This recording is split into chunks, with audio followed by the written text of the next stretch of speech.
Bien,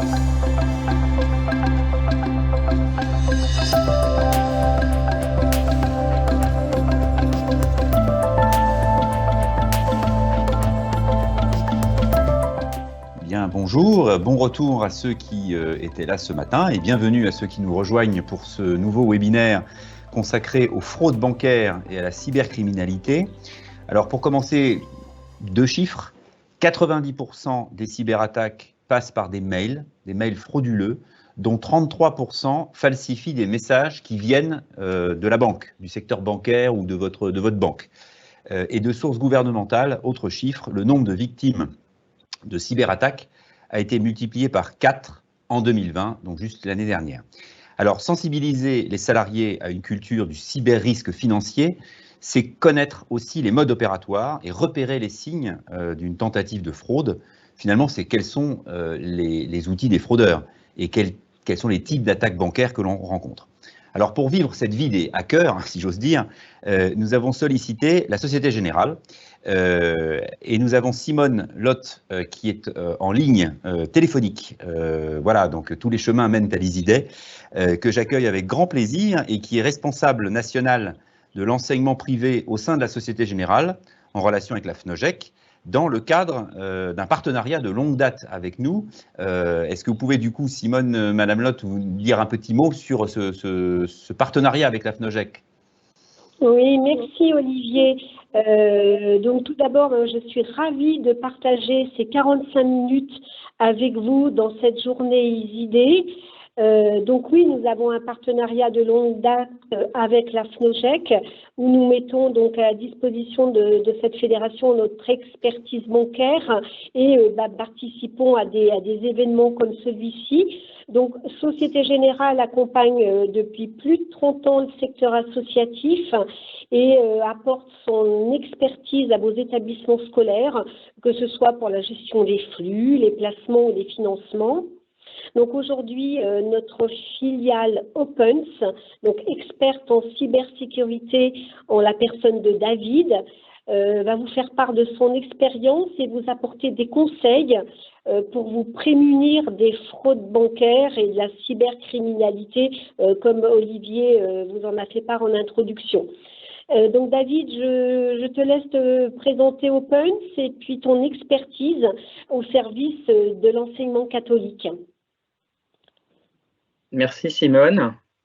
Donc effectivement, je suis un expert en cybersécurité à la Société Générale et cofondateur d'Opens, qui est une filiale à 100% de la Société Générale, qui est là pour accompagner, aider les entreprises, les associations, les collectivités à mieux se sécuriser contre tous les risques cyber.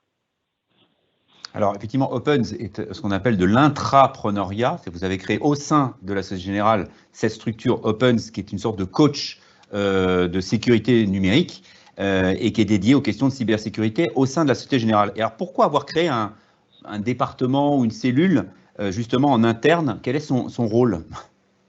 C'est tout simplement parce que la cybercriminalité contre les organisations explose. Organisations privées ou publiques, vous le voyez avec des hôpitaux, des communes, mais aussi énormément d'entreprises et d'associations. En 2020, le nombre de victimes professionnelles de la cybercriminalité en France a été multiplié par 4. Alors évidemment, il y a le confinement, il y a le télétravail qui joue beaucoup, mais il n'y a pas que ça, parce que c'était déjà en très forte hausse depuis plusieurs années. Pour vous donner un chiffre, le coût total estimé de la cybercriminalité dans le monde en 2020 était de 1000 milliards de dollars. En 2019, un an avant, il était seulement de 600 milliards de dollars. Donc la hausse est spectaculaire. Pour vous donner un titre de comparaison, le trafic de drogue mondial, c'est 300 milliards de dollars. Donc on est vraiment beaucoup plus haut avec la cybercriminalité. Alors, on avait ce matin Patrice Bijard, qui est le délégué régional à l'Annecy, et qui nous disait que tant qu'il y a des sous à se faire, si j'ose dire, ça fonctionne. Et effectivement, la variable de motivation numéro 1, c'est la monétisation de ces attaques. Exactement. Et en fait, les pirates profitent de la digitalisation de toutes les entreprises et associations. Donc, c'est bien pour vous, pour votre activité, mais eux en profitent aussi. parce qu'ils se sont rendus compte que la digitalisation ne s'est pas accompagnée d'une sécurisation à la hauteur. Et donc, il y a des failles un peu partout. Eux-mêmes, les pirates profitent d'Internet pour être à l'autre bout du monde, donc personne ne peut les attraper. Ils profitent aussi de la zone CEPA, par exemple, donc la zone euro, où les flux d'argent sont très rapides, donc ils peuvent s'enfuir rapidement avec leur argent.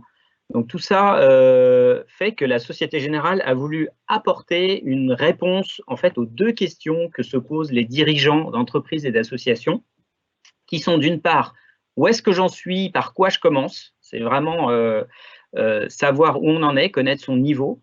Et l'autre question, c'est comment est-ce que je sensibilise mes équipes parce que je sens bien qu'elles sont ma principale faiblesse de sécurité. Et donc, pour ça, on a créé Opens, filiale à 100% de la Société Générale, mais qui est indépendante. On a un fonctionnement indépendant, ça nous permet de travailler avec toutes les organisations, qu'elles soient clientes ou non de la Société Générale. Et grâce à nos experts, en fait, on aide les organisations à s'évaluer, quel est mon niveau, voilà, à former leurs équipes et à protéger leur activité avec des outils ou des services. Voilà. L'idée, c'est vraiment de prévenir plutôt que d'avoir à subir des attaques. Alors, vous dites effectivement que vous êtes au sein de la Société Générale, mais vous œuvrez aussi pour d'autres structures. Et il y a une question qui est arrivée avant même que la visio commence, et c'est intéressant, c'est finalement quelle est la responsabilité de la banque en cas de fraude? Madame Lotte peut intervenir aussi. Hein, il y a différents niveaux de fraude. Si par exemple c'est une fraude bancaire, tout dépend si la banque a respecté les procédures de contrôle, notamment ce qu'on appelle le contre-appel. Donc ça, si la banque ne fait pas le contre-appel, elle peut être partiellement fautive dans cette histoire. Mais si elle a fait le contre-appel et qu'on lui a confirmé que c'était bien un virement à faire, à ce moment-là, sa responsabilité n'est plus très importante. Il y a autre chose aussi, c'est qu'il faut savoir que les banques, en tout cas les grandes banques, utilisent les nouvelles technologies pour essayer de repérer les virements frauduleux, notamment l'intelligence artificielle. Et tous les jours, en fait, des banquiers sont alertés par ces services internes pour qu'ils aillent contacter leurs clients en disant « il y a quelque chose de bizarre, vous n'avez jamais fait de virement vers la Hongrie, tout à coup, il y a un virement qui part vers la Hongrie, est-ce que c'est normal ?» Voilà, par exemple, ce genre d'alerte. Alors, puisqu'on est déjà un peu dans la peau là, des fraudeurs, vous en parlez depuis tout à l'heure, comment ils s'y prennent pour déjouer la vigilance des salariés? Vous parlez de fraude par ingénierie sociale. Est-ce que vous pouvez nous en parler? Oui, bien sûr. Alors, en fait, ils ont des outils. L'ingénierie sociale, c'est la fraude au président, la fraude au changement d'IBAN, la fraude aux faux techniciens bancaires ou informatiques. Alors, ils ont des outils. Il y en a quelques-uns. Ils sont très simples. D'abord, c'est le faux mail. En fait, c'est très simple, très facile de masquer l'expéditeur de l'email, le vrai expéditeur de l'email.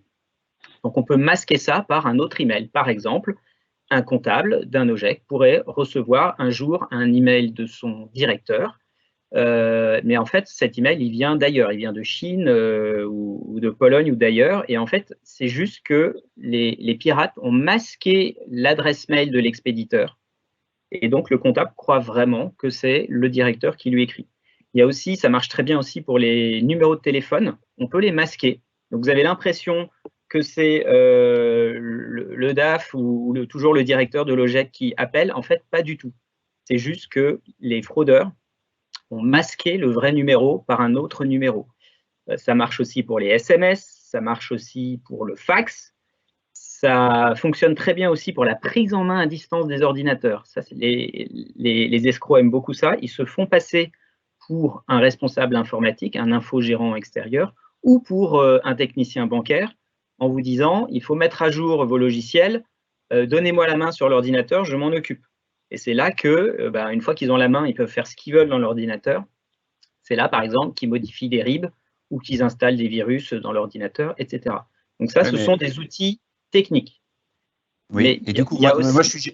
Oui. Pardon, mais je pose une question, c'est que moi je suis gestionnaire dans un établissement, comment je fais la part des choses entre une usurpation d'identité, enfin, c'est bien mon chef d'établissement ou voilà, qui me donne un ordre ou qui envoie un message, ou c'est pas lui, enfin, à un moment donné, il faut faire la part du vrai et du faux, quoi. Exactement. Alors parfois c'est très difficile quand on s'y connaît un petit peu en informatique, on peut repérer, ça reste un peu compliqué. Donc imaginons qu'on ne connaisse rien en informatique. Si vous avez ce genre de message, généralement, c'est pour vous demander quelque chose d'inhabituel. Un virement qui ne respecte pas une procédure habituelle ou vers un pays étranger. Oui. Il y a quelque chose qui ne va pas. Dans ce cas-là, il ne faut pas rentrer dans le jeu du pirate. Parce que le pirate, en écrivant comme ça, en faisant des appels téléphoniques de ce genre, il va chercher à faire entrer sa victime dans une sorte de tunnel psychologique. En fait, il va le manipuler. Il va manipuler la victime pour lui faire croire qu'elle a vraiment affaire à un interlocuteur légitime. Et donc, quand on sent qu'il y a quelque chose qui ne va pas, c'est inhabituel, on met la pression, il y a quelque chose qui ne va pas, à ce moment-là, il faut prendre le recul suffisant et se dire c'est bizarre, je vais raccrocher, j'arrête tout et je vais de mon côté appeler avec les numéros, avec les adresses email que je connais, appeler ou écrire à mon correspondant, mon directeur financier, etc., pour lui demander confirmation de ce qu'il est en train de me demander. Voilà. En fait, c'est le but des fraudeurs, hein. C'est vraiment une manipulation. Et généralement, c'est pour vous forcer à faire des virements. Donc, ça touche souvent la comptabilité, mais pas que, hein. Ça peut être aussi, par exemple, imaginons le directeur de l'OGEC qui vous écrit en vous disant je n'arrive plus à accéder au serveur, j'ai un problème informatique, j'ai absolument besoin de récupérer des données sur des familles. Est-ce que vous pouvez m'envoyer le fichier des familles, si vous en avez un dans votre OGEC? Et donc, ça part par mail, et en fait, en face, ce n'est pas du tout le directeur, c'est un fraudeur, et il a récupéré toutes ces données confidentielles qui valent très cher sur le dark web. Donc ça veut dire que pour réussir une ingénierie sociale, il faut d'abord se documenter. Enfin, encore une fois, je suis dans la peau du fraudeur, hein, parce qu'il faut être dans leur peau pour comprendre comment ils fonctionnent. Je dois me documenter au maximum pour paraître vraisemblable ou que mon usurpation d'identité fonctionne avant de commencer mon attaque. Exactement. Il y a un gros travail de recherche d'informations.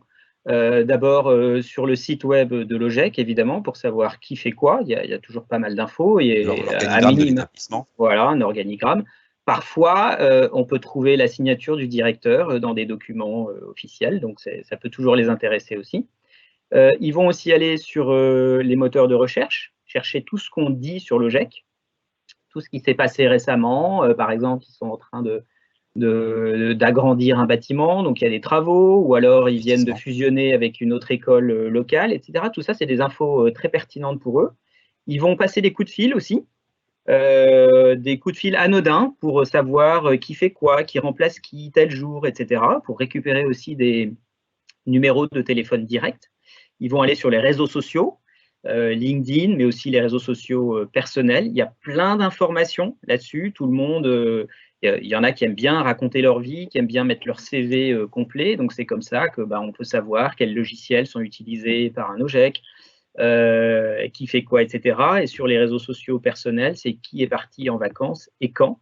Et avec tout ça, ils vont aussi chercher des informations financières s'ils le peuvent. Avec tout ça, ils montent un scénario. Ils cherchent quelle sera ou quelles seront leurs victimes et ils lancent leur attaque. D'accord. Alors, quels sont les autres types d'attaques qu'on rencontre couramment sur les questions de gestion et auxquelles pourraient être confrontés nos établissements scolaires?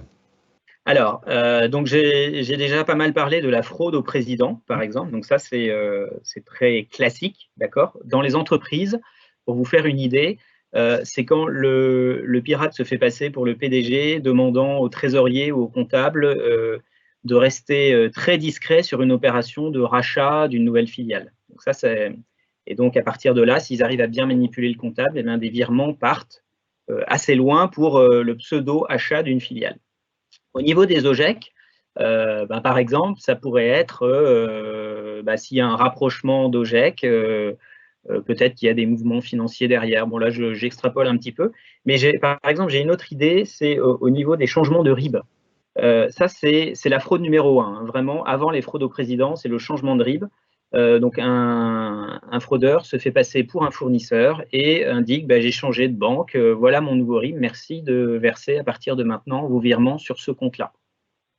Et donc, le temps que le vrai fournisseur se rende compte qu'il n'a pas été payé, souvent il y a au moins un mois, eh bien, tout simplement, l'argent est parti très très loin. Et ça peut fonctionner, par exemple, j'ai un cas concret, vous faites une extension de vos bâtiments, donc vous travaillez avec une société du BTP qui est en train d'agrandir votre école et qui vous envoie une facture intermédiaire. Et donc, vous la réglez, vous ne vous posez pas la question. En fait, non, c'était un escroc qui s'est mis entre la société de BTP et vous et qui a fait croire que le RIB avait changé, ce qui peut être plausible. Par exemple, si vous travaillez avec des grandes sociétés du type Vinci ou Bouygues, eh bien, ça peut être assez logique qu'on vous dise on a changé notre RIB parce que maintenant, notre groupe a délocalisé sa comptabilité en Pologne ou en Hongrie. Vous ne vous posez pas la question et hop, vous faites le virement intermédiaire directement là-bas et vous ne revoyez jamais l'argent. Ça arrive couramment.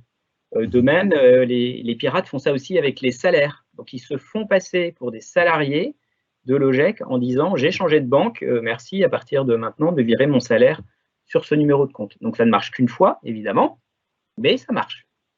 Voilà, ça peut être ce genre de fraude.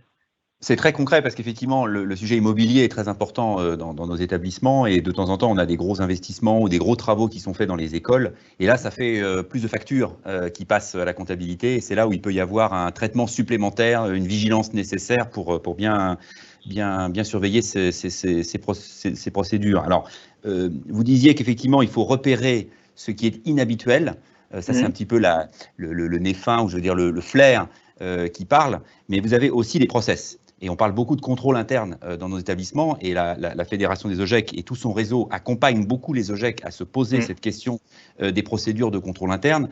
Et quand on dit contrôle, c'est pas pour fliquer, c'est-à-dire c'est pour mettre un cadre en place de façon à ce que les gens qui réalisent ces procédures soient mis dans un climat de confiance et ne soient pas mis en difficulté en cas de problématique. Est-ce que ça peut être justement réfléchir à ces problématiques-là, une solution pour faire des pare-feux à la fois techniques et humains contre les fraudes? Exactement, Olivier. En fait, contre ce genre de fraude, il y a deux actions à entreprendre. C'est d'une part sensibiliser et former les collaborateurs et d'autre part mettre en place des procédures. Une procédure, qu'est-ce que c'est? C'est une règle, en fait, dans une situation donnée, écrire la façon dont on traite cette situation. Qui fait quoi, comment, avec quelles limites, etc. Donc, prenons l'exemple des virements. Là, je vais prendre ça pour les virements bancaires. C'est déterminer, eh bien, par exemple, dans la procédure, qui a le droit de payer jusqu'à quel plafond. À partir de ce plafond, est-ce qu'il y a une seule signature ou deux signatures? Qui génère les virements? Est-ce que ce ne serait pas mieux d'avoir une personne qui génère les virements et une autre qui valide les virements, qui les signe, etc. Donc tout ça, ça s'appelle des procédures. Et justement, le principe des pirates, c'est qu'ils cherchent à vous faire sortir des procédures parce qu'ils savent que les procédures jouent contre eux. Si par exemple, vous avez une double signature, eh ben, là, la fraude, elle est forcément arrêtée. Mais si chez vous, une personne a un plafond très élevé pour faire un virement signé par elle seule, alors ils vont essayer de jouer là-dessus, d'accord? C'est pareil pour les modifications d'IBAN. Est-ce qu'il y a une procédure en interne pour vérifier, pour en fait contrôler que ces IBAN viennent bien d'un interlocuteur légitime? Donc ça, c'est important. Et donc, par exemple, quand il y a une demande de modification d'IBAN, il faut que soit écrit quelque part une procédure qui dit que la personne qui reçoit l'IBAN doit appeler son correspondant avec un numéro de téléphone que cette personne connaît et non le numéro de téléphone qui s'affiche sur le courrier ou sur le mail, notamment, parce que là, les pirates en profitent aussi. Et tout ça, ce sont donc des procédures. Et ce qui est très important, et c'est là où Olivier parlait du contrôle interne, il faut aussi contrôler que ces procédures sont bien respectées. Ce n'est pas du flicage, mais c'est vraiment pour assurer la sécurité de Logec. Et donc, de temps en temps, aller vérifier derrière la personne, par exemple, qui contrôle les IBAN, aller vérifier auprès de l'entreprise qu'il y a bien eu un contre-appel pour vérifier que c'était un bon IBAN, par exemple. Ça, c'est très important parce qu'on se rend compte qu'avec le temps, les procédures se délitent un peu.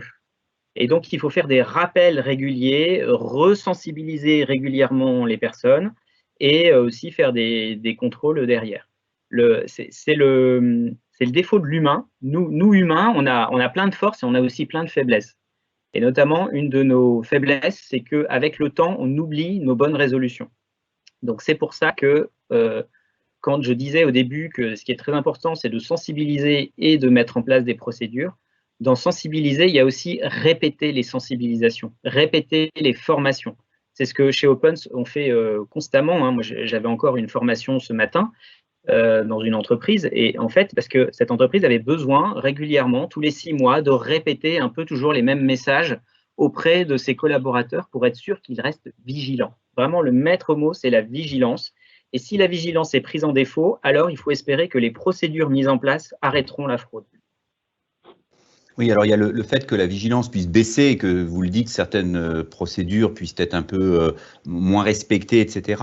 Il y a aussi le fait que les gens n'ont pas envie de se retrouver un peu suspects ou en tout cas, voilà, qu'on puisse dire qu'il y a une faille chez eux. Donc, est-ce qu'il y a une pédagogie finalement pour accompagner ces équipes et les former à une véritable culture des risques, en particulier dans nos établissements scolaires? Oui, il y a une pédagogie à avoir et déjà, il faut bien leur expliquer dès le départ que tout ce qui va être fait pour améliorer la sécurité de l'OGEC eh bien, est fait aussi pour leur bien. Parce qu'il faut savoir que, alors je n'ai pas encore d'exemple avec des OGEC, mais dans le monde des entreprises ou des associations, il y a des faillites régulièrement à la suite d'une cyberattaque ou d'une fraude par ingénierie sociale.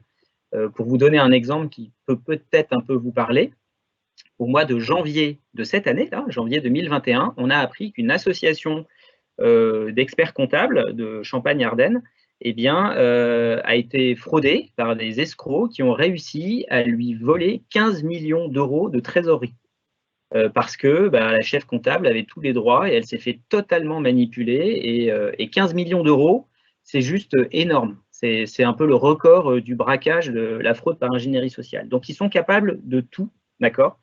Donc, ce qui est très important, c'est que tout le monde soit vigilant. Et ce qui est très important, c'est de leur expliquer que c'est pour le bien de l'activité, le bien de l'OGEC, le bien des familles aussi, de la confiance des familles dans l'OGEC. Imaginez que toutes les données des familles fuitent à l'extérieur. Déjà, ça vaut cher sur le dark web, mais en plus, imaginez la colère de toutes les familles, sachant que peut-être des numéros de compte, des numéros de téléphone, des emails sont dans la nature. Donc pour vous, c'est très important d'expliquer à tous les collaborateurs que ce qu'on va leur imposer, c'est bon pour eux. Ensuite, il y a quelque chose de très important aussi dans la cybersécurité, c'est de favoriser la communication entre tous les collaborateurs. Notamment, si une personne reçoit, par exemple, un coup de téléphone bizarre, j'ai un doute, c'est bizarre, ça sent l'escroc qui cherche à soutirer des informations, eh bien, il faut absolument que cette personne, qui a été appelée la première, passe le message à tout le monde. Parce que les escrocs, ils vont chercher ensuite à appeler les autres. D'accord ? Ils ont toujours plus d'un tour dans leur sac, ils ont plusieurs scénarios. Donc, si ça ne marche pas d'un côté, ils vont essayer ailleurs. Donc, c'est très important de communiquer. C'est très important aussi qu'il y ait des liens directs de communication entre les salariés et la direction de l'OGEC. Il faut que personne n'ait peur d'appeler le directeur de l'établissement, voire le président de l'OGEC, en disant il y a quelque chose de bizarre, je veux vous en parler. Ça peut arriver que le directeur soit très intimidant et que dans le personnel, il y ait des gens qui n'aient pas l'habitude de leur parler, qui sont un peu impressionnés. Eh bien ça, il faut absolument casser la glace parce que c'est très important. S'il y a une communication directe, à ce moment-là, on peut aussi casser des escroqueries. Donc, la sensibiliser, mais communiquer aussi en interne, c'est très important. Et là, à ce moment-là, quand vous rentrez dans ces scénarios-là, quand vous leur expliquez ce qui peut se passer, eh bien, ils comprennent bien pourquoi on les forme. Ils ont tous, si possible, le même niveau de connaissance sur les risques et sur les bonnes pratiques à avoir. Et c'est ce qu'on appelle la culture sécurité de l'OGEC, où tout le monde est au courant de ce qui peut se passer. Tout le monde sait que c'est la vigilance de chacun qui va permettre de protéger l'ensemble de l'OGEC. Ça vient petit à petit à force de répétition. Mais c'est très vrai, enfin, très fort ce que vous dites, parce qu'effectivement, c'est la force du réseau, c'est de pouvoir se serrer les coudes, c'est de pouvoir partager ses expériences. C'est vrai que lorsque quelqu'un a été victime d'une cyberattaque, quelle qu'elle soit, hein, qu'elle soit au niveau informatique, au niveau financier, etc., on essaye de régler le problème de façon un peu isolée et on ne veut pas trop le faire savoir aux autres, alors qu'en fait, et on encourage de nous contacter, de contacter les réseaux Udo-Uro pour être accompagnés sur ces questions-là, et puis surtout de faire boule de neige, c'est-à-dire d'être capable d'ensuite de viraliser sur le réseau le fait que ça s'est passé comme ça quelque part, en tout respect de l'anonymat, etc., mais ça s'est passé comme ça, voilà ce qui s'est passé, et on fait profiter aux autres de l'expérience, de mauvaise expérience, malheureuse expérience menée dans un établissement. Donc communiquer, effectivement, c'est faire savoir que je suis protégé, c'est-à-dire que j'ai des procédures clairement affichées auxquelles tout le monde adhère et qui fait que c'est une vraie parade aux attaques. Et il faut faire savoir ce qui m'est arrivé pour que d'autres n'en soient pas les victimes. Exactement. C'est très important, surtout au jour d'aujourd'hui, avec le télétravail. C'est vrai que les salariés pourraient peut-être être un petit peu isolés et ne pas vouloir, ou en tout cas au moins pouvoir communiquer. Donc c'est très important de ne pas rester isolé dans cette période un peu compliquée et de partager s'il y a eu une attaque. Ou ça, c'est très important ce que vous dites, Olivier et David, surtout dans cette période actuelle. Ce qui veut dire qu'il faut réfléchir aussi aux remontées d'infos. C'est-à-dire que quand il se passe quelque chose à un endroit, il faut qu'il y ait un processus de remontée qui soit clairement expliqué à tous, alors vers le chef d'établissement, vers l'OGEC, etc. Mais en tout cas, on sait sur quel bouton appuyer au moment où il se passe quelque chose. Exactement. Non, c'est très bien. Et là, j'étais en train de lire les questions. Là, il y a une remarque que j'aime beaucoup. Par l'affichage du permis de construire, ça fait apparaître les entreprises. Effectivement, ça, c'est le genre de petite information qui peut permettre à un escroc de savoir avec qui travaille l'OGEC et à partir de là, d'essayer de récupérer une facture, de faire une fausse facture, de modifier le RIB, etc. et de glisser ça dans le courrier en espérant qu'il pourra en bénéficier. Tout simplement. Ça, voilà, ça fait partie des techniques. Alors parfois, ces informations se retrouvent sur le web, notamment parce que les sociétés de BTP, quand elles ont un contrat intéressant, elles communiquent aussi dessus. Donc ça profite aux escrocs. Et puis là, Pardon. Oui, je crois qu'on allait rebondir sur la même remarque de quelqu'un qui nous dit qu'il faut effectivement, plutôt que de voir le côté négatif et contraignant de la lutte contre la fraude, en faire plutôt une compétence. Et on en a parlé avec Aurélie sur la formation, etc. Et c'était une question aussi que je voulais vous poser, c'est comment on forme les salariés à une culture du risque. Il faut le transformer, il ne faut pas effectivement que ce soit une réponse à une contrainte, mais une nouvelle compétence valorisée. Exactement. Alors, il y a deux choses à dire là-dessus. La première, c'est que c'est important, je pense, que dans chaque OGEC, quelqu'un soit nommé responsable de la sécurité informatique. Quand je discute avec des OGEC, puisque je fais des audits réguliers dans des OGEC, eh bien, souvent, cette fonction n'existe pas, même officieusement. C'est souvent le responsable informatique qui me dit c'est moi qui m'en occupe quand j'ai le temps.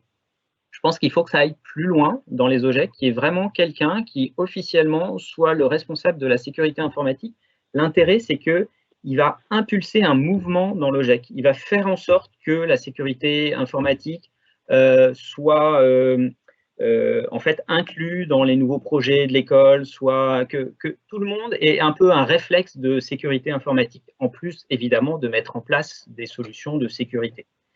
Sur l'aspect des collaborateurs, oui, c'est important de leur faire comprendre que quand ils ont reçu une formation, c'est une compétence en plus. Et ça marche partout, hein, OGEC, entreprises, hôpitaux, etc.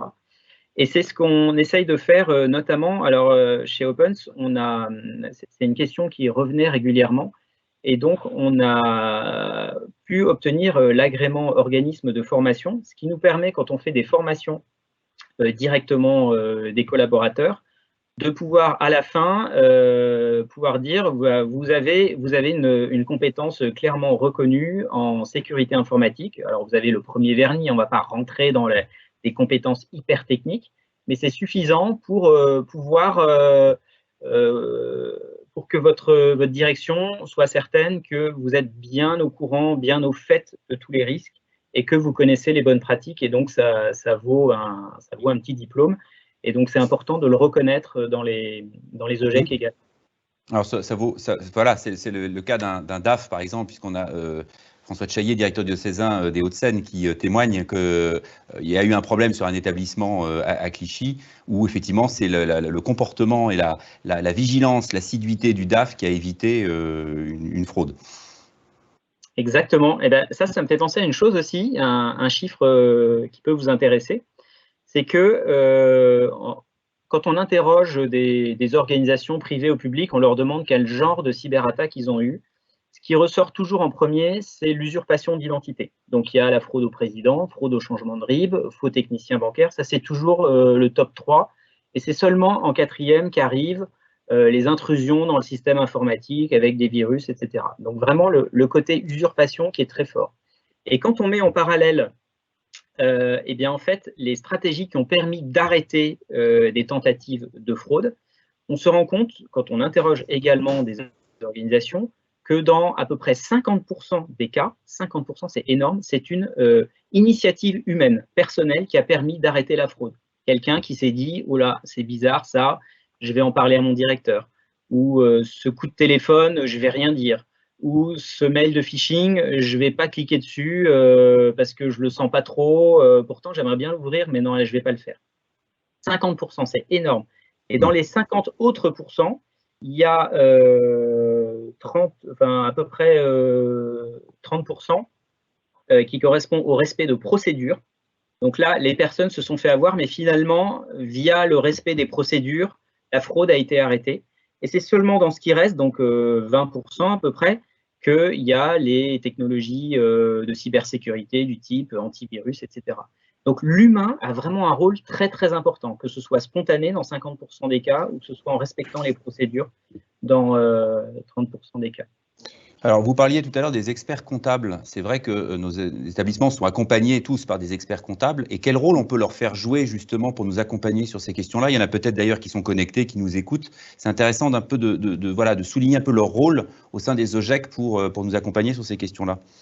Alors, ils peuvent vous accompagner effectivement. Alors, moi, je ne connais pas trop les experts comptables, je connais plutôt les commissaires aux comptes. Parce que souvent, les commissaires aux comptes, enfin souvent, de temps en temps, les commissaires aux comptes demandent un audit de sécurité à leurs clients. Notamment dans le cas des OGEC, parfois vous pouvez avoir des budgets importants, donc ça peut être demandé par les commissaires aux comptes quand ils certifient les comptes. Et donc là, c'est intéressant. Quand on vous demande ça, il ne faut pas vous dire « Oh zut, une contrainte supplémentaire, ça va me coûter un peu d'argent, etc. » Il faut vous dire, je vais en profiter pour rebondir sur les résultats de l'audit. Et j'en sais quelque chose, hein, je fais des audits très couramment dans des entreprises et des associations. Et en fait, moi, ce que je leur dis, c'est rebondissez sur le compte-rendu. C'est un bon moyen, en fait, pour aller plus loin dans votre sécurité. Parce que la sécurité aujourd'hui, la cybersécurité, c'est pas de se sécuriser à 100%, on ne peut pas. On ne peut pas se sécuriser à 100%, c'est impossible. Si un pirate veut absolument vous attaquer, il y arrivera toujours. Et c'est pas compliqué, il y arrivera toujours. Mais l'idée là de la cybersécurité aujourd'hui, c'est de vous sécuriser mieux que le voisin.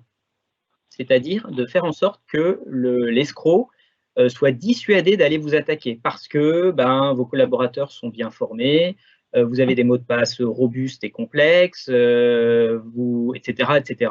Donc là, je ne vais pas rentrer dans tous les domaines de la sécurité informatique, mais ça c'est important. Et donc, le fraudeur va être dissuadé, il va aller à côté, d'accord? Il est découragé, il va aller voir ailleurs. Donc, c'est ça aujourd'hui la cybersécurité. Et donc, quand un expert comptable ou un commissaire aux comptes vous dit « Moi, j'aimerais bien que vous fassiez un audit de sécurité parce que je pense qu'il y a des choses à changer chez vous et que bon, c'est pas très clair sur certains aspects », il ne faut pas râler, au contraire, il faut dire chic, on va pouvoir enfin réellement se lancer dans ce sujet-là. Donc, allez-y en courant, j'ai presque envie de dire joyeux, et prenez les recommandations issues de l'audit au pied de la lettre et profitez-en pour améliorer votre sécurité. N'oubliez pas, dans les OGEC, vous avez des données très confidentielles sur les familles, ça vaut de l'or.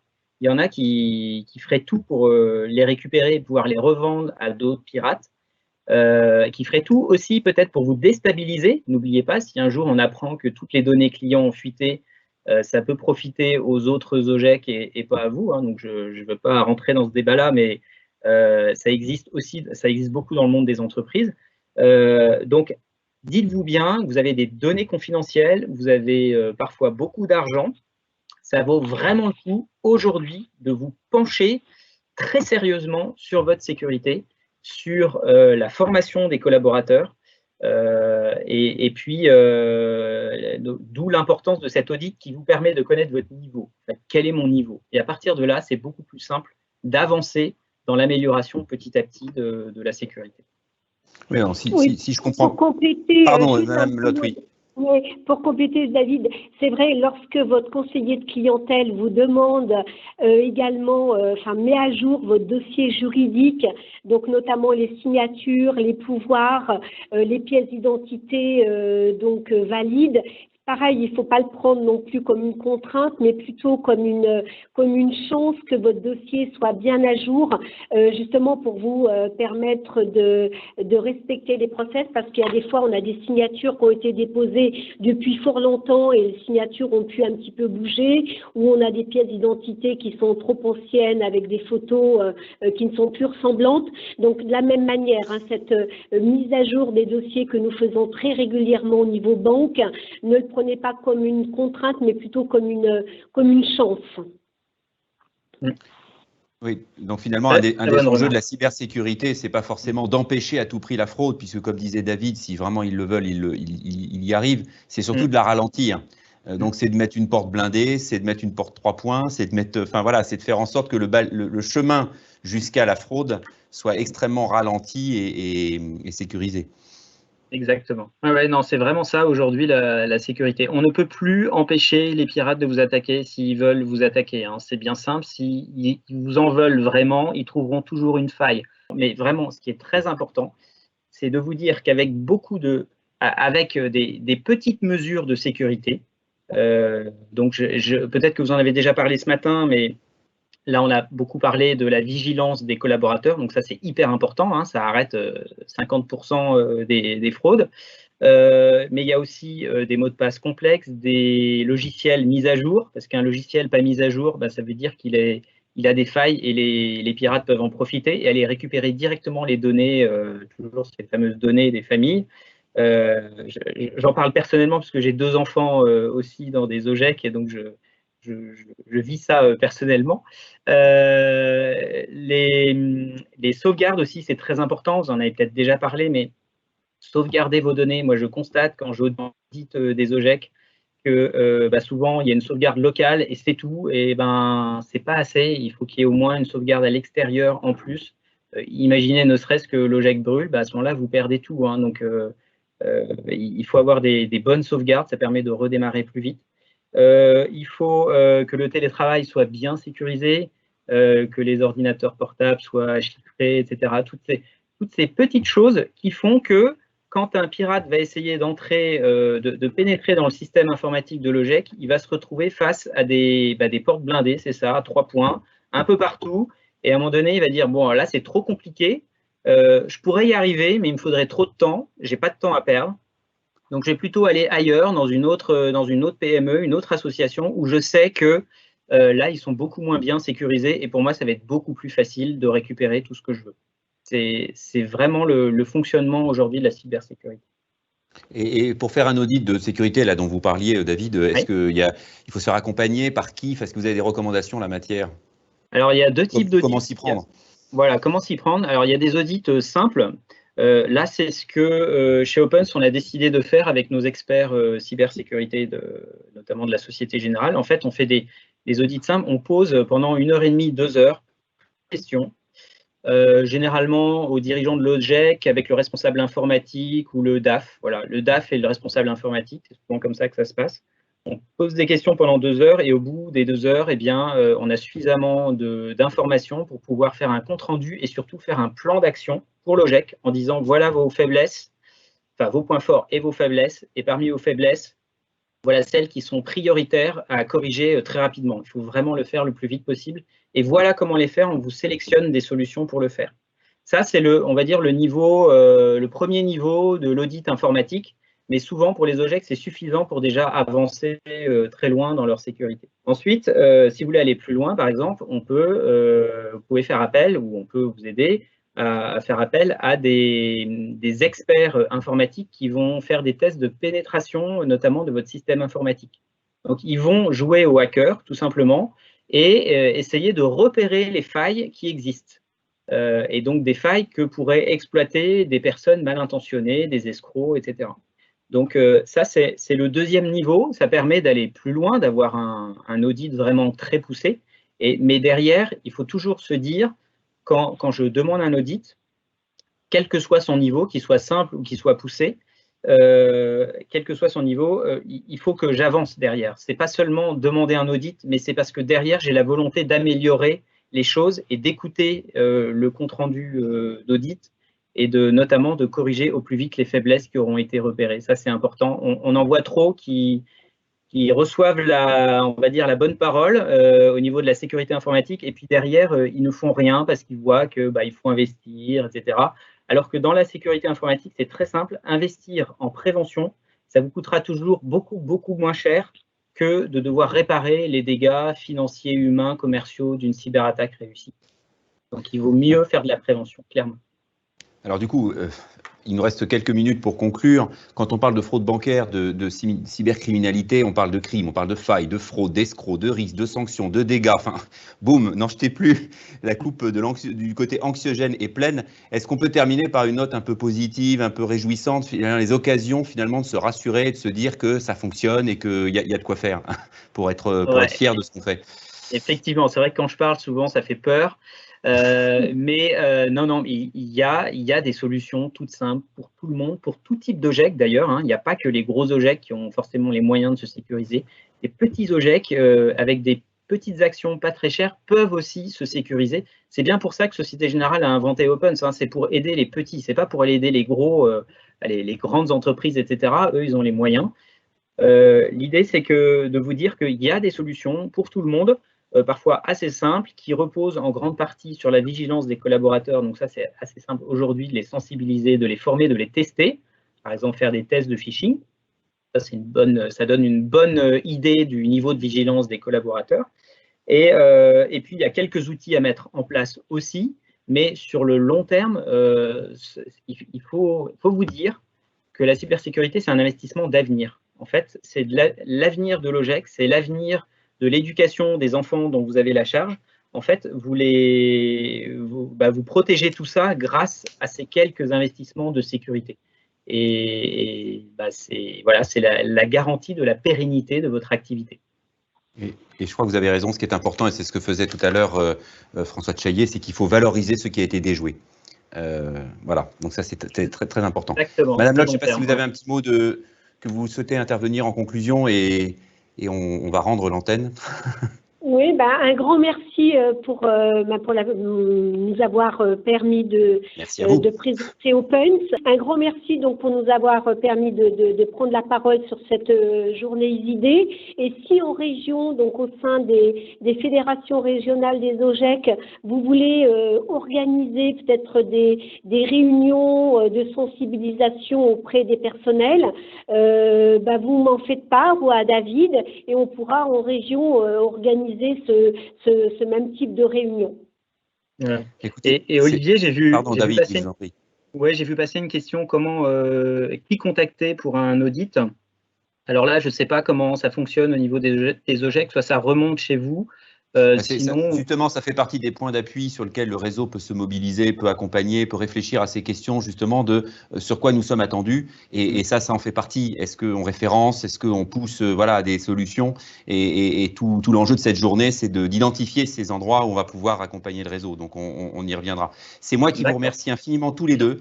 pour ce temps et ces bonnes pratiques et ces expériences vraiment vécues, ces points de vigilance. Et puis bien évidemment, on conclut en disant que c'est le facteur humain qui est en première ligne et qui doit être protégé, sécurisé et salué lorsque ils ont les bons réflexes.